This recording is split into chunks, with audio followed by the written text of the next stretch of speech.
Sebelumnya bersama keluarga kami, saya menyapa kita semua. Selamat siang, Shalom Alehem. Puji Tuhan. Kita bisa menikmati hadirat Tuhan pada siang hari ini.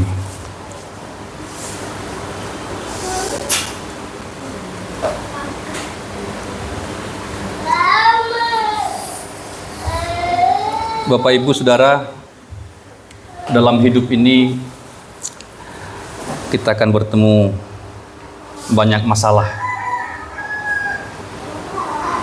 Tapi berita baiknya, selalu ada solusi untuk setiap masalah. Amin. Yes. Ya. Selalu ada jawaban untuk setiap pertanyaan. Selalu ada obat untuk setiap penyakit.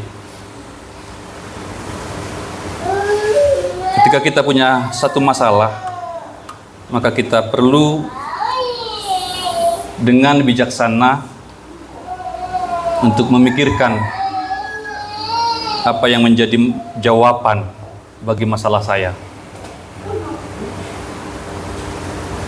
Kalau kita punya masalah lapar, maka solusinya makan. Amin. Ya. Kalau kita haus, solusinya apa? Minum, ada di belakang. Tolong Meto, tolong ambilkan satu. Karena saya haus. Ya.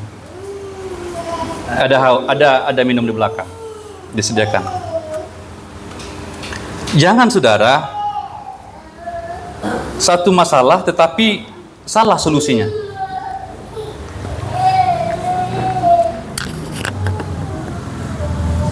Kalau sayur di rumah kurang garam, apa solusinya? Tambah garam. Kalau keasinan? Tambah air. Tetapi kan seringkali kita ini, masalahnya apa, solusinya apa? Lapar, solusinya apa? Ditumbuh tembok. Haus, ditendang panci. Nah, ini bagaimana? Ya. Kalau kita sakit kepala, obatnya apa? Minum obat Paramex. Jangan cari obat disentri atau apalagi obat hamil. Jauh ya? Ya, itu hal yang sederhana. Tetapi seringkali kita gagal, ya. Hal-hal yang sederhana sebenarnya sederhana solusinya. Dan untuk setiap pintu ada kunci. Benar ya? Saya tidak bisa pakai kunci saya untuk buka rumah aman guru saya Pak Panggabean. Benar ya? Karena kunci saya itu khusus untuk pintu saya. Ya. Tapi seringkali kita memaksakan sesuatu, memberikan jawaban terhadap sesuatu masalah, tapi tidak sesuai.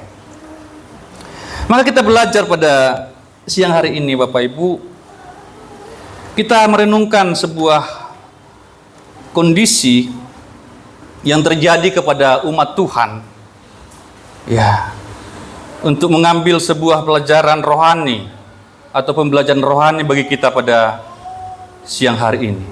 Ya, mari kita baca Ratapan 5, Ratapan pasal 5.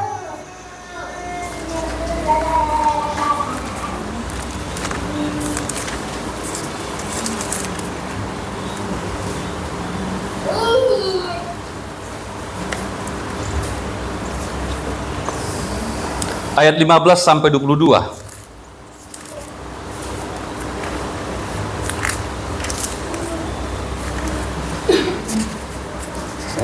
Yang sudah ketemu katakan amin. Amin.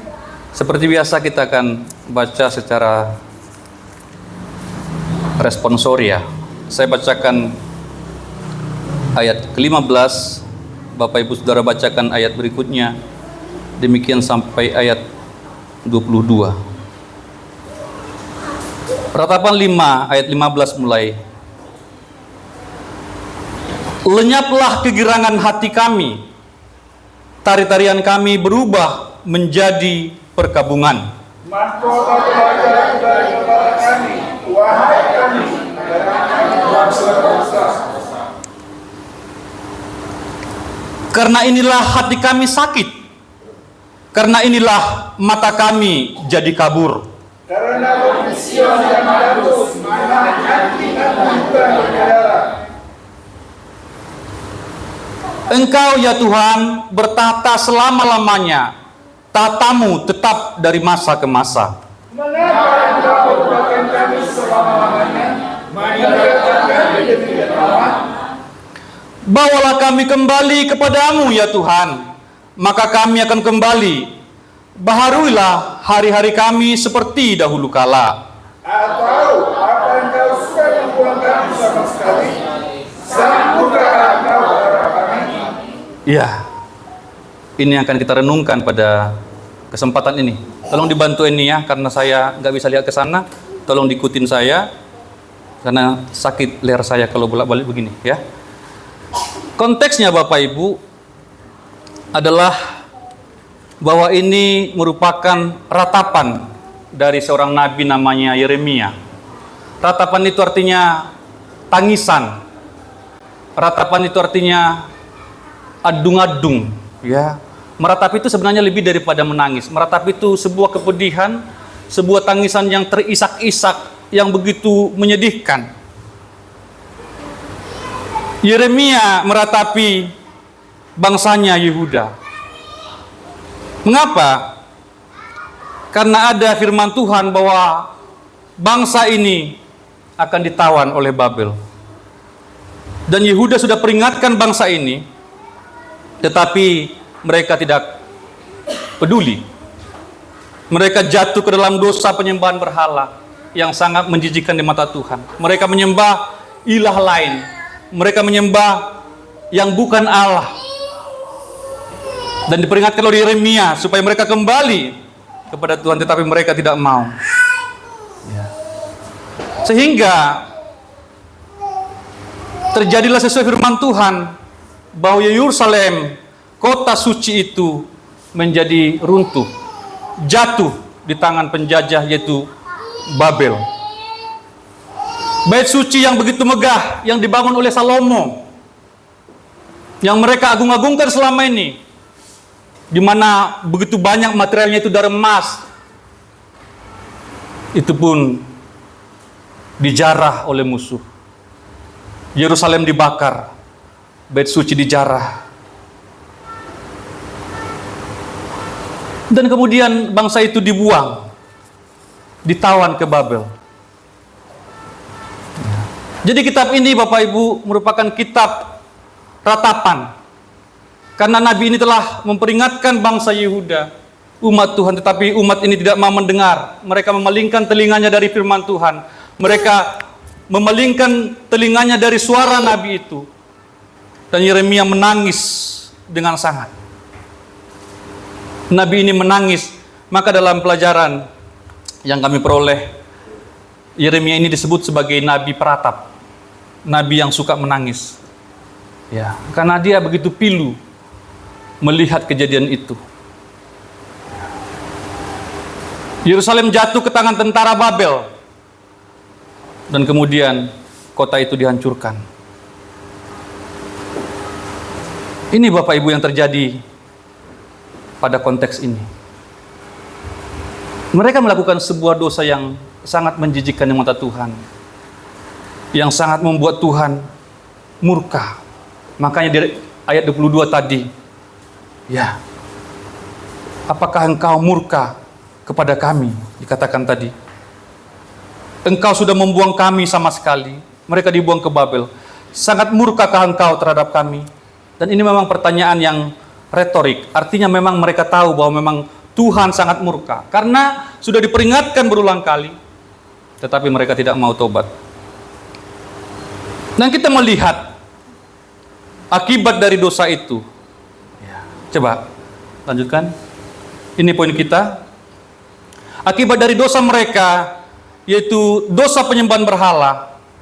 Yang pertama dikatakan tidak ada kegirangan. Lenyaplah kegirangan hati kami.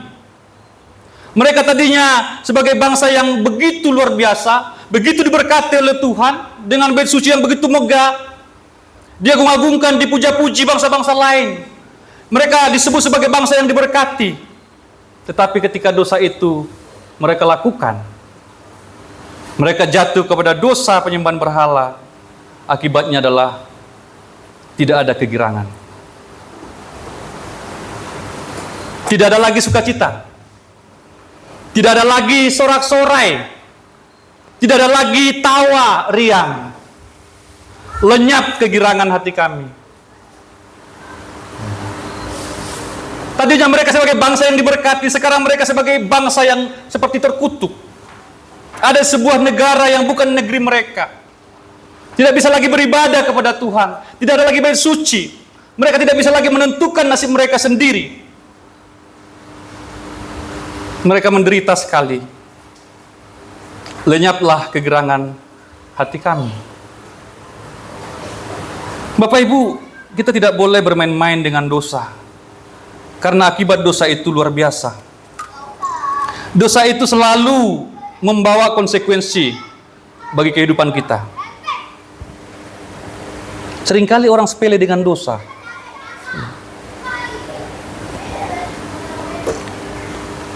Manusia seringkali sepele dengan dosa, anggap enteng dengan dosa. Kalau kita perhatikan, dosa pertama itu sebenarnya sederhana. Hanya makan buah pohon yang dilarang.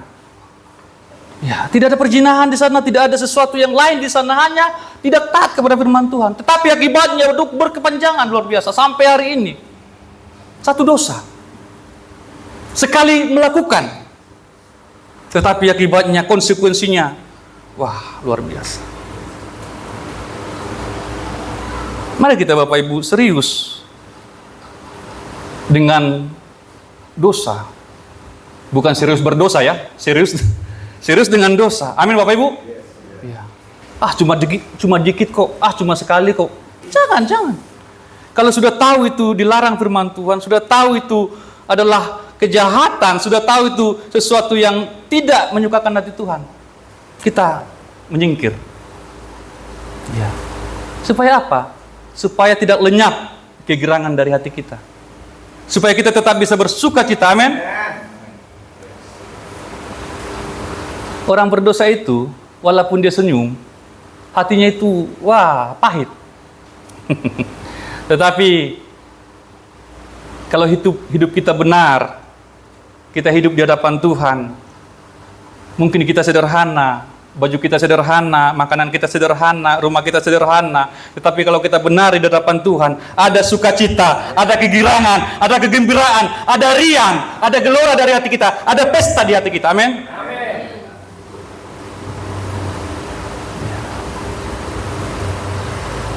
Mereka kita lihat senyum. Mereka kita lihat tertawa terbahak-bahak. Ya. Tetapi hatinya itu tersayat-sayat.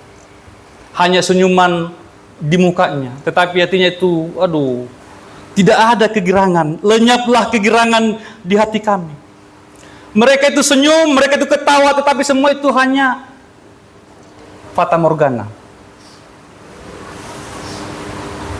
Orang mabuk kan bisa senyum ya, bisa terbahak-bahak juga. Tetapi terbahak seperti apa? Tetapi tertawa seperti apa?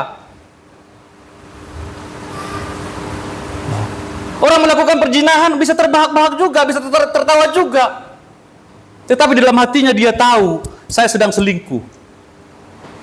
Saya sedang melakukan sesuatu yang jahat. Apalagi dia tahu firman Tuhan. Dia tahu dalam nuraninya, ini tidak benar. Ya. Ini firman Tuhan. Kita percaya pada firman Tuhan. Amin. Tidak ada kegirangan di hati orang yang berdosa.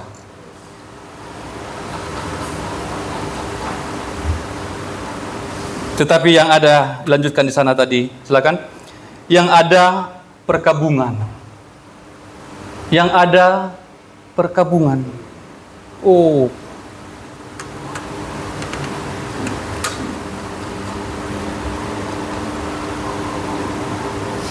Ini luar biasa akibat dari dosa Israel atau umat Tuhan ini. Coba kita lihat ya. Metodius bantu baca. Ini beberapa item ini saya ambil sebagai poin buat kita, tetapi sudah dimulai dari ayat 1, Saudara. Ya. Apa yang dialami oleh bangsa ini sudah dimulai dari ayat 1, disebutkan satu persatu di sana apa yang mereka alami sebenarnya. Kita coba perhatikan. Ya, dari ayat 1 silakan. Katakan demikian firman Tuhan. Betapa Tuhan menyelubungi putri Sion dengan awan dalam murkanya. Keagungan Israel dilemparkannya dari langit ke bumi. Ayat berapa itu? Pasal 5 ya? Pasal 5 ayat 1 ya? Demikian firman Tuhan. Ingatlah ya Tuhan, apa yang terjadi atas kami. Pandanglah dan lihatlah akan kehinaan kami. Perhatikan Bapak Ibu ya. Jadi ini yang terjadi atas mereka. Artinya ini merupakan akibat dari dosa mereka. Ketika Nabi itu memperingatkan berulang kali mereka tidak mau dengar, ini akibat. Ini yang terjadi atas mereka. Terus? Milik pusaka kami beralih kepada orang lain. Rumah-rumah kami kepada orang asing. Iya, ini. Milik mereka itu dijarah oleh orang lain. Saya tahu, ya, bagi kita orang Batak khususnya, milik pusaka itu sangat berharga. Amin ya? Ya, orang bisa bunuh-bunuhan gara-gara sepetak tanah. Bukan masalah tanahnya, tapi itu pusaka. Itu pusaka. Itu warisan, itu milik pusaka. Dan tidak bisa lagi dipertahankan. Ya, sudah diambil orang. Milik pusaka kami beralih kepada orang lain. Itu bukan hanya soal harta, tapi itu ada harga diri di sana. Ada martabat di sana. Diambil orang. Ini sesuatu yang berat sekali. Ini sesuatu yang luar biasa terjadi atas mereka. Terus? Kami menjadi anak yatim, tak punya bapa, dan ibu kami seperti janda. Iya, ada yang kehilangan bapaknya, ada yang kehilangan ibunya, yatim piatu di tengah-tengah bangsa itu. Ini terjadi. Kemudian? Air kami minum dengan membayar. Iya. Kami mendapat kayu dengan bayaran. Iya. Baik air maupun untuk bahan memasak, materi untuk memasak harus bayar. Terus? Kami dikejar dekat-dekat. Kami lelah. Bagi kami tak ada istirahat. Iya, dikejar terus oleh musuh. Tidak ada perhentian, dikejar terus. Dikejar dari dekat dikatakan, berarti yang mengejar mereka itu dekat dengan mereka. Kalau yang mengejar saya itu mungkin masih jauh di sana, masih oke lah ya, masih ada kesempatan untuk tenang. Ini dekat sekali. Ya, terus?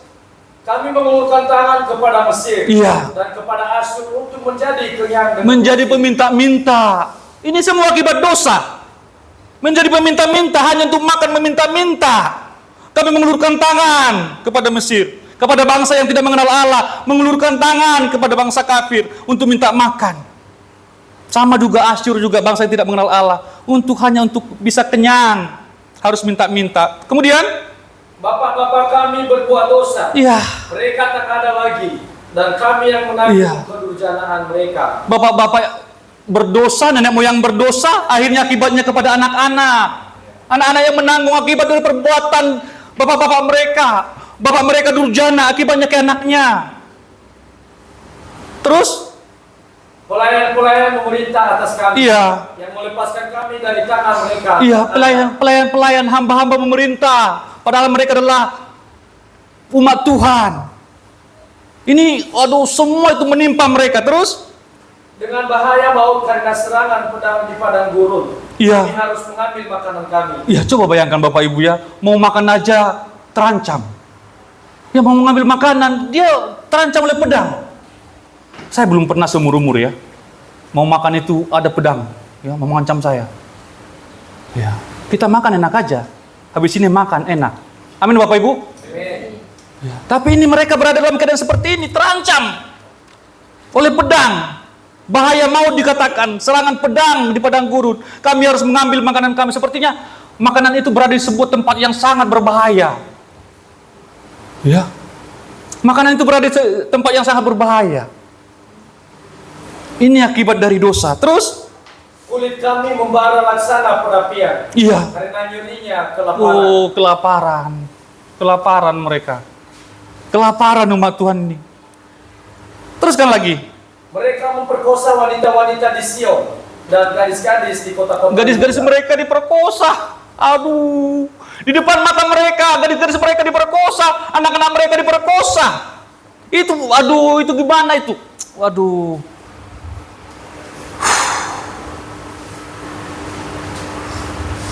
itu benar-benar menghunjam seluruh harga diri mereka. Mereka melihat putri-putri mereka, anak-anak mereka diperkosa oleh musuh, dan mereka tidak bisa berbuat apa-apa untuk itu. Aduh, mengerikan sekali. Mengerikan sekali. Saya tidak bisa bayangkan.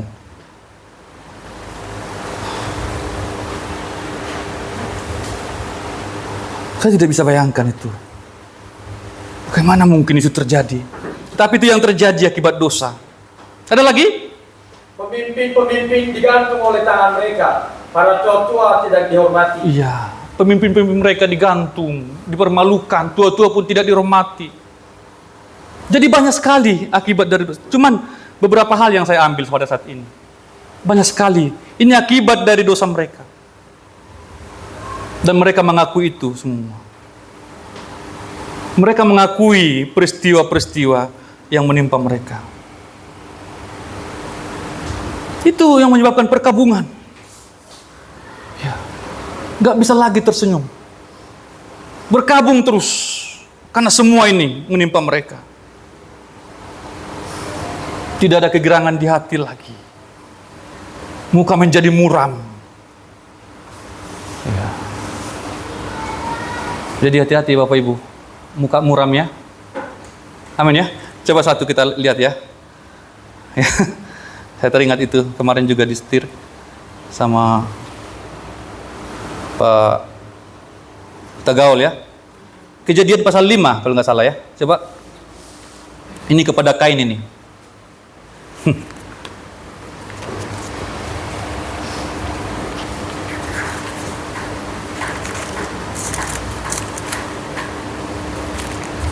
Ya berapa itu Meto yang tadi malam dibaca di kaum muda? Firman Tuhan kepada Kain, coba dibantu.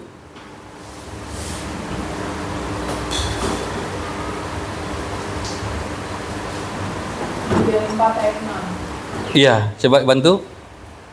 Ayat 6 mulai, 6-7, silakan. Demikian firman Tuhan. Firman Tuhan kepada Kain. Mengapa hatimu panas dan wajahmu murah? Iya. Bukankah wajahmu akan berseri-seri jika engkau berbuat baik? Iya. Namun, jika engkau tidak berbuat baik, dosa sudah mengintai di depan pintu. Hasratnya tertuju kepadamu, tetapi engkau harus berpuasa atasnya. Amin. Iya. Jadi hati-hati yang bermuka muram, ya, dosa mengintip. Ya, hati panas. Tidak ada kegerangan. Ya. Ini yang terjadi pada Kain.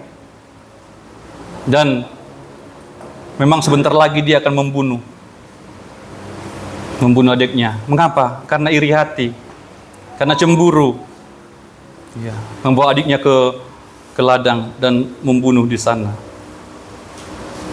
Hatinya tidak ada sukacita, ya, muram. Ini akibat dosa. Ini akibat dosa. Kemudian yang berikutnya, hilang kemuliaan. Katakan hilang kemuliaan. Hilang kemuliaan. Mahkota telah jatuh dari kepala kami. Mahkota telah jatuh dari kepala kami. Wahai kami, karena kami telah berbuat dosa. Mahkota adalah lambang kemuliaan. Mahkota adalah lambang kemuliaan. Kemuliaannya jatuh. Kemuliaan jatuh berarti menjadi hina, ya. Hina. Tadi sudah dibacakan Meto, coba sekali lagi Meto. Ini yang pertama ya, akibat dosa itu. Silakan. 5 ayat 1, ratapan 5 ayat 1 tadi. Ingatlah ya Tuhan, apa yang terjadi atas kami. Iya. Pandanglah dan lihatlah akan kehinaan kami. Iya, ini yang terjadi akibat dosa. Hilang kemuliaan menjadi hina. Seyogyanya manusia itu mulia. Karena dosa menjadi hina. Itu mengapa Bapak Ibu, manusia itu tidak mau dihina. Ya. Karena memang dia mulia. Katakan mulia. Mulia. Tapi kalau kita hidup dalam dosa, kita jatuh ke dalam dosa, kita menjadi hina. Ya, menjadi hina. Saya percaya bahwa manusia adalah gambar Allah. Allah itu mulia. Maka manusia yang menyandang gambar Allah, seyogyanya manusia yang mulia. Saya percaya semiskin-miskinnya manusia, kalau ia hidup benar, pasti bersahaja, pasti mulia. Amin. Tetapi sekaya-kayanya manusia, kalau dia tidak benar, dia koruptor, akan hina.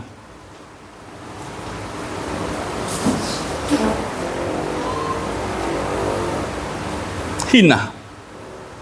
Yang tadinya mulia menjadi hina, yang tadinya ada mahkota, jatuh mahkotanya, jatuh kemuliaannya, jatuh martabatnya, jatuh harga dirinya akibat dosa.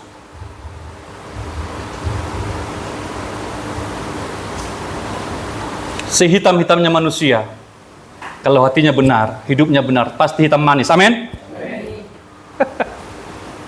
Ada inner beauty, ada yang memancar dari wajahnya. Sesuatu yang memang bukan di fisik, tetapi ketika itu keluar dari hati. Makanya saya heran Bapak Ibu ya. Mungkin Bapak Ibu atau saudara, teman-teman kaum muda ini, kan beberapa kita lihat itu ya, kok bisa ya cowoknya itu biasa aja, tapi ceweknya itu cantik sekali. Sering lihat? Sering lihat ya? Atau sebaliknya? Kalau kita pikir kok nggak imbang ya? Kalau sama-sama artis, sama-sama cakep, cantik, oke lah. Tapi ada loh kejadian-kejadian kalau kita lihat, cowoknya tuh kayaknya tidak sepadan dengan cewek itu. Berarti ada yang dilihat oleh cewek itu yang tidak kita lihat. Ada inner beauty.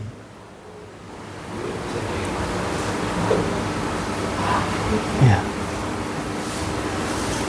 Itu bagi saya itu sesuatu yang luar biasa loh.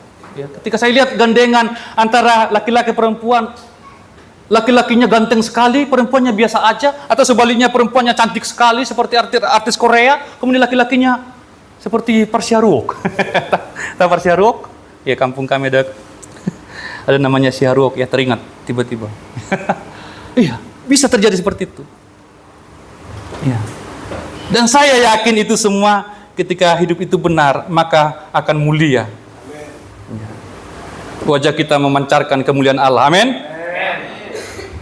Ketika kita dekat dengan Tuhan, wajah kita memancarkan kemuliaan Allah. Sama seperti Musa ketika turun dari gunung itu. Ya, mulia sekali wajahnya, sampai orang tidak bisa melihat, saking bersinarnya. Saya ingin punya wajah seperti itu, bukan karena wajah saya berubah, tapi karena saya dekat dengan Tuhan bersinar. Amin. Itu kemuliaan dari Tuhan. Karena kita menyandang rupa Allah, menyandang gambar Allah, menjadi citra Allah, reflektor dari Allah. Seperti bulan yang memancarkan cahaya matahari. Demikian kita memancarkan cahaya Allah. Amin. Karena sebenarnya bulan itu tidak punya cahaya sendiri. Itu cahayanya itu dari matahari. Cuman bulan itu memantulkan cahaya itu. Kita pun sebenarnya tidak punya cahaya sendiri. Tapi ketika cahaya Tuhan, kemuliaan Tuhan ada pada kita, kita pancarkan keluar. Karena kita adalah gambar Allah. Tetapi ketika jatuh ke dalam dosa, kita kehilangan keunggulan itu. Ya. Dan pasti itu bukan salahnya Tuhan. Ketika kita menjadi hina, pasti itu bukan salahnya Tuhan. Amin. Ada sesuatu yang keliru yang kita lakukan. Ada sesuatu yang keliru dalam sikap kita, dalam pikiran kita. Ada sesuatu yang keliru, yang tidak sesuai dengan firman Tuhan. Tidak mungkin itu pekerjaan Tuhan. Tidak mungkin itu pekerjaan Roh Kudus yang membuat kita menjadi kusam, menjadi tidak mulia. Bukan pekerjaan Tuhan. Amin. Saya yakin itu. Pekerjaan Tuhan sesuatu yang baik, selalu yang baik. Ya. Tuhan mau kita mulia, Tuhan mau kita agung, Tuhan mau kita terhormat, Tuhan mau kita bermartabat, Tuhan mau kita punya harga diri. Amin. Bukan hina, tetapi dikatakan oleh Yeremia, pandanglah dan lihatlah akan kehinaan kami. Kita sudah baca tadi bagaimana terhinanya mereka, semua dilucuti. Makan pun terancam. Tapi yang paling miris di pikiran saya adalah ketika gadis-gadis mereka diperkosa. Aduh, itu saya nggak bisa bayangkan itu. Itu paling menghinakan itu. Paling menghinakan.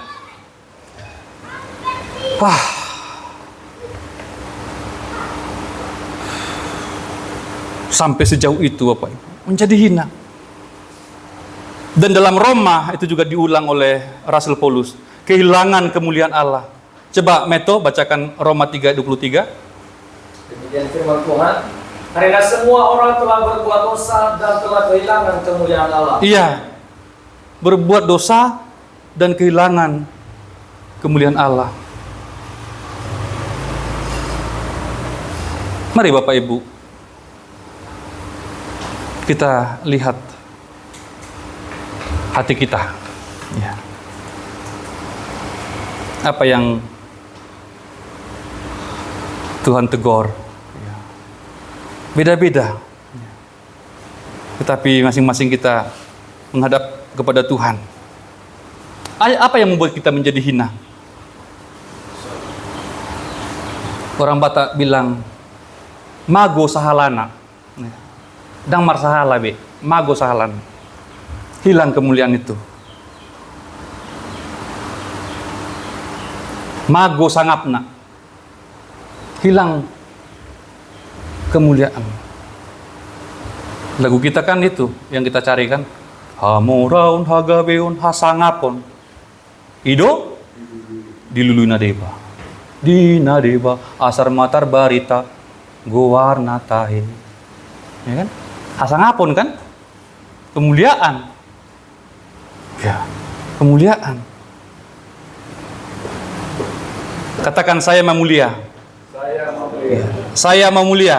Saya memulia. Ya, saya memulia. Karena memang Tuhan menciptakan kita makhluk yang mulia, lebih dari apapun. Lebih dari makhluk yang lain. Ukuran kita cuma segini, tetapi kita adalah mahkota ciptaan Allah. Kita adalah masterpiece-nya Allah. Ya, kita adalah makhluk yang mulia. Jangan sampai kemuliaan itu hilang gara-gara dosa. Semua orang telah berbuat dosa dan kehilangan kemuliaan Allah. Ini akibat dosa, Bapak Ibu Saudara. Yang berikutnya, akibat dosa, sakit hati. Katakan sakit hati. Sakit hati. Iya, karena inilah hati kami sakit.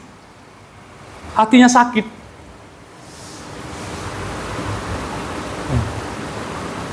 Jadi sakit hati itu akibat dosa. Amin. Amin. Katakan sakit hati itu akibat dosa. Sakit hati itu akibat dosa. Dan jangan dipelihara. Dan jangan dipelihara. Akibat dosa Bapak Ibu ya. Sakit hati. Hati kami sakit.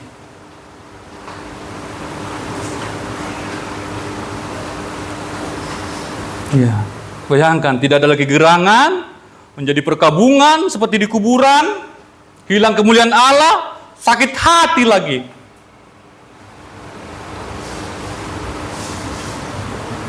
Sakit hati katanya. Ya, saya mau marah. Saya mau marah sampai mati. Kata Yunus ya. Pernah dengar? Saya mau marah sampai. Padahal firman Tuhan katakan, jangan sampai matahari terbenam. Ini tahun yang lampau terbenam ya, bukan cuma matahari. Ya. Sakit hati terus. Ini akibat dosa Bapak Ibu. Ya. Sakit hati itu akibat dosa. Saya yakin kalau kita benar-benar bersekutu dengan Tuhan, ada damai sejahtera. Amin. Tidak sakit hati terus. Iya, boleh sakit hati, tetapi kan sudah dengarkan firman Tuhan, kan sudah berdoa, kan sudah beribadah. Sampai kapan?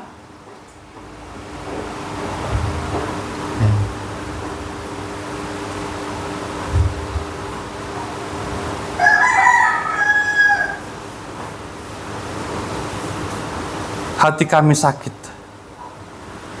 Karena inilah hati kami sakit. Dan memang ini berat, Bapak Ibu. Kalau Bapak Ibu saya sampaikan tadi pendahuluan, obat sakit kepala ada, obat sakit perut banyak, obat mah ada. Tapi coba nanti ke apotik, ada nggak obat sakit hati? Rasanya belum temukan ya.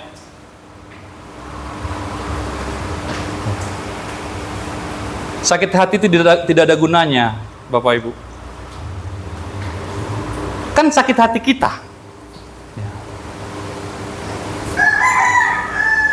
Tetapi ada obat dari firman Tuhan. Apa kira-kira obat sakit hati? Hah? Apa? Mengampuni. Ah, tos dulu mama ini. Aduh, mau ini, bah. Mamaku. Mantap. Aduh.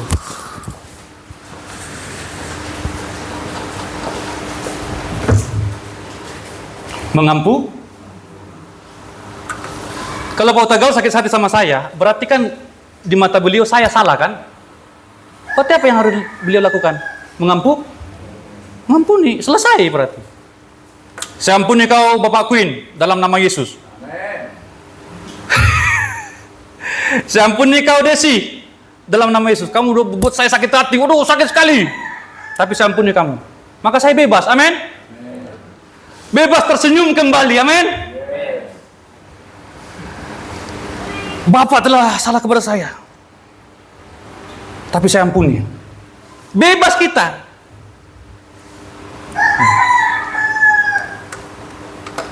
Karena yang sakit hati itu yang rugi. Setuju ya? Tetapi kalau kita mengampuni, kita kembali sumringah, kita kembali bersukacita, kita kembali bersekutu, kita kembali ngopi-ngopi, dan kita kembali manggang-manggang.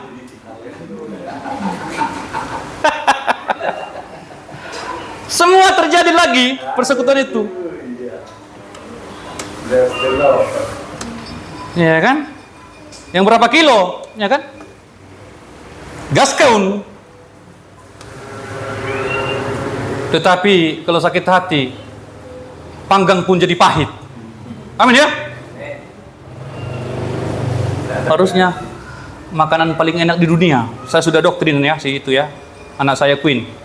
Bilang dulu, daging babi makanan paling enak di dunia. Daging babi makanan paling enak di dunia. Memang benar. Saya ngomong-ngomong sama teman-teman. Untung aja ya, mereka itu tidak makan juga kan. Kaum M, coba mereka makan juga. Kita nggak kebagian loh ya. Puji Tuhan lah mereka tidak makan ya. Bayangkan 200 juta lebih kita ini semua makan, nggak kebagian kita. Tapi puji Tuhan lah mereka tidak makan dan mereka jadi lepas dari saingan ya, sehingga kita bisa makan terus itu.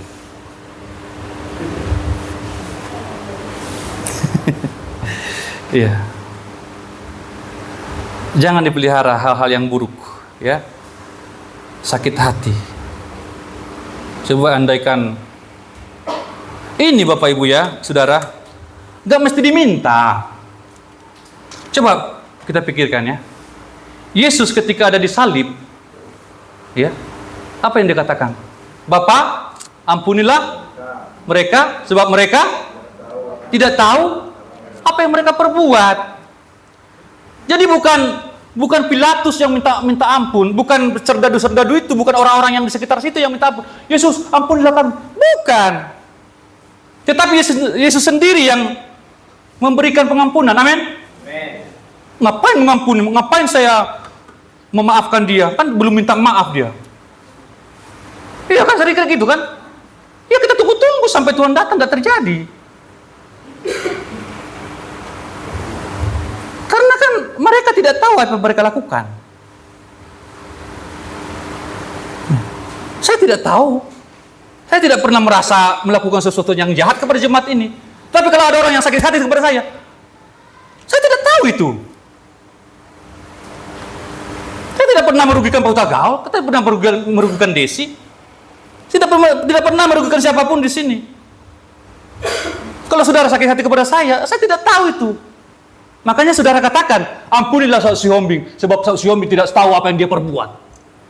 Amin. Lepas saudara, amin ya. Amin. Saya bukan tidak mau minta maaf, tetapi kalau saya tidak merasa salah, apanya? Demikian juga saudara kepada saya. Tetapi puji Tuhan, saya mengampuni saudara semua, amin. Amin. Karena saya yakin ketika saudara melakukan itu, saudara tidak tahu apa yang saudara lakukan. Ampunilah dia Tuhan, si A, si B, si C, karena dia tidak tahu apa yang dia lakukan. Saya lepaskan pengampunan dan saya bebas. Ya. Kita bukan tidak mau minta maaf, minta ampun, bukan. Ya. Bukan.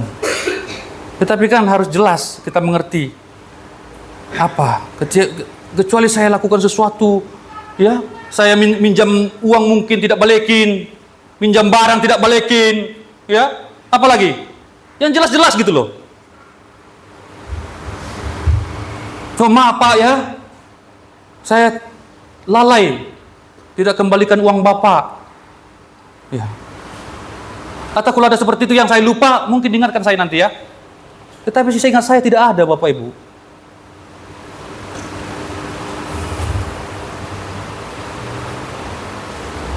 Sakit hati itu adalah akibat dosa. Kemudian terakhir itu akibat dosa apa? Mata kabur. Mata kabur. Karena inilah mata kami menjadi kabur dikatakan. Mata kabur bukan karena sudah remang-remang atau udah gelap. Masih siang begini tapi matanya kabur. Mata kabur sehingga tidak bisa lagi melihat dengan jelas. Akibat dosa. Itu akibat dosa. Coba ya mata kabur ini ya kita bahas sedikit ya. Ya, mata kabur tidak jelas lagi melihat. Yang paling ekstrim ya, kalau matanya kabur sehingga tidak bisa lagi melihat keluarganya. Siapa ya? Siapa ya? Si Anu ya? Bukan, saya anakmu Pak. Ya. Itu benar-benar mata kabur. Ya. Tetapi mata kabur sehingga tidak bisa lagi melihat jelas siapa istrinya. Wah, ini bahaya ya. Dilihat istri orang cantik. Mata kabur ini. Dilihat istrinya jelek. Wah. Terus dia bilang sama istrinya, Mami, kok si Anu lebih cantik dari kamu? Wah. Mata kabur itu. Mata kabur, akhirnya mata keranjang nanti. Ya, hati-hati ya mata kabur ini ya. Ini akibat dosa. Nanti nabrak-nabrak dia nih. Karena matanya kabur. Ya, nggak jelas. Harus jelas Bapak Ibu. Harus terang.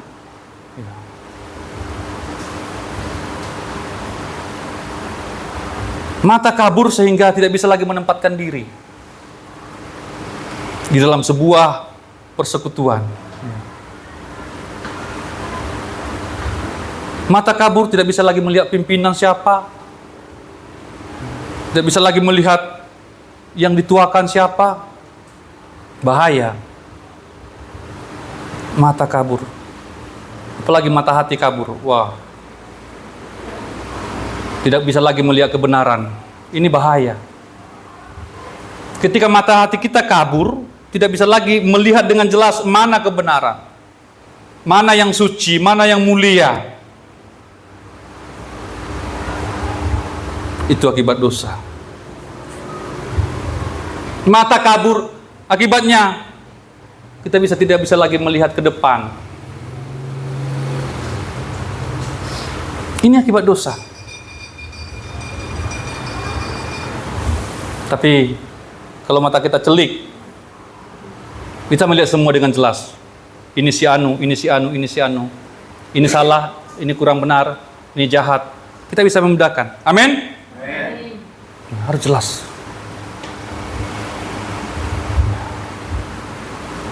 Harus terlatih untuk melihat. Karena nanti kalau mata kita kabur, kita akan rugi. Ya. Yang harusnya berkat, kita tidak melihat itu sebagai berkat. Yang harusnya kutuk, malah itu yang kita lihat sebagai berkat. Yang dosa, kita lihat sebagai kebenaran, yang kebenaran menjadi dosa. Bolak-balik. Tidak bisa membedakan. Tidak bisa membedakan warna. Karena matanya kabur. Itu akibat dosa. Karena inilah mata kami jadi kabur. Saya berdoa supaya jemaat Gunung Hermon semua matanya jelas. Amin. Amin. Tidak ada yang kabur-kabur. Jelas. Ini akibat dosa. Jadi sangat serius Bapak Ibu ya. Saya catat di sini, tidak ada kegirangan, yang ada perkabungan, hilang kemuliaan menjadi hina, ya. Kemudian sakit hati, mata kabur. Ada 5 ya? Ya, 5. Tetapi berita baiknya saya sampaikan tadi, ada solusi. Solusinya sederhana. Pertama, berhenti dari dosa. berhenti. Kita sudah tahu. Dan saya tidak perlu cari-cari tahu dosanya istri saya apa. Masing-masing kita berhadapan dengan Tuhan. Ya. Berhenti dari situ. Kemudian yang kedua, kembali Pada Tuhan. kembali kepada Tuhan. Coba sekali lagi, Meto 21. Bawalah kami kembali kepadamu ya Tuhan. Iya. Maka kami akan kembali, baharuilah hari-hari kami seperti dahulu kala. Iya. Kembali kepada Tuhan. Berhenti berbuat dosa, kembali kepada Tuhan. Itulah arti bertobat. Jadi bertobat itu bukan hanya berhenti berbuat dosa. Kalau kita berhenti berbuat dosa, yang tadinya kita lakukan tiap hari, kita berhenti berbuat dosa, itu baru satu sisi. Setelah berhenti berbuat dosa, baru kembali kepada Tuhan, mengikut Tuhan sungguh-sungguh. Amin? Amin. Itu yang betul. Karena kalau kita hanya berhenti berbuat dosa, kita akan balik lagi. Coba aja, apapun itu. Kalau kita hanya berhenti melakukan apa yang dulunya kita lakukan, itu belum bertobat sungguh-sungguh. Tapi kalau kita berhenti berbuat dosa, baru mengikut Tuhan sungguh-sungguh dengan Tuhan, itu baru bertobat. Amin. Coba aja, saudara pikirkan aja, apa yang saudara ini kan, refleksikan aja sendiri. Di mana, di sisi mana saudara berada. Ya, saya tidak perlu cari tahu itu. Tapi kita tahu, ya, masing-masing diri kita, di mana letak jatuhnya kita, di mana letak dosanya kita. Mungkin orang terdekat kita tidak tahu, istri tidak tahu, suami tidak tahu, bisa saja. Ya, tetapi ada sesuatu yang harus Tuhan bereskan. Berhenti dari sana dan kembali kepada Tuhan. Apa yang tadinya kita lakukan lagi. Mungkin tadinya kita suka berdoa, tetapi beberapa bulan belakangan ini tidak lagi mau berdoa. Tadinya kita suka baca Alkitab, bersaat teduh, tidak lagi lakukan. Ayo kembali, amin? Amin. Ya.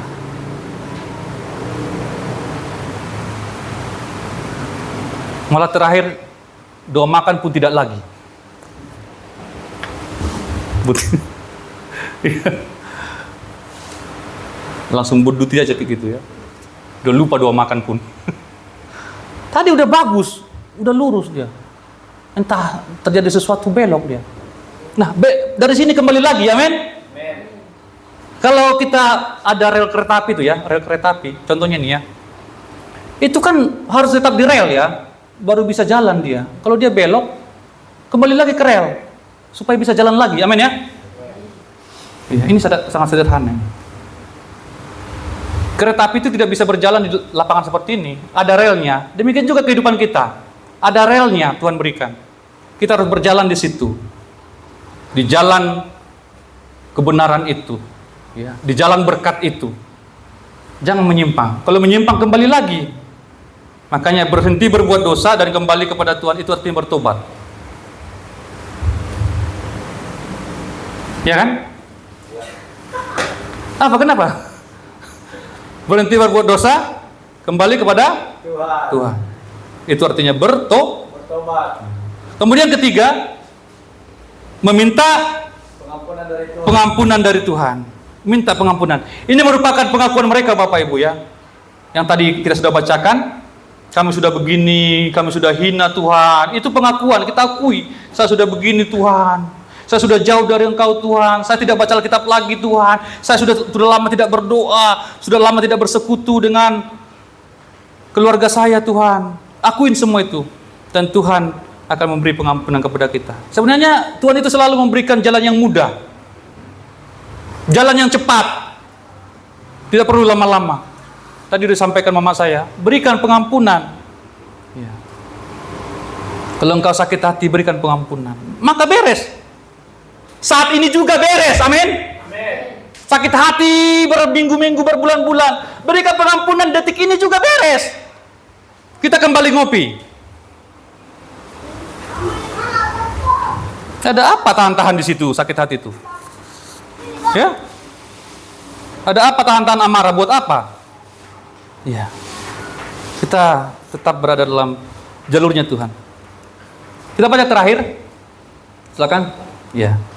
Ini kembali saya ambil ayat ini, kita baca bersama-sama. Ini langsung ayat firman Tuhan, ya.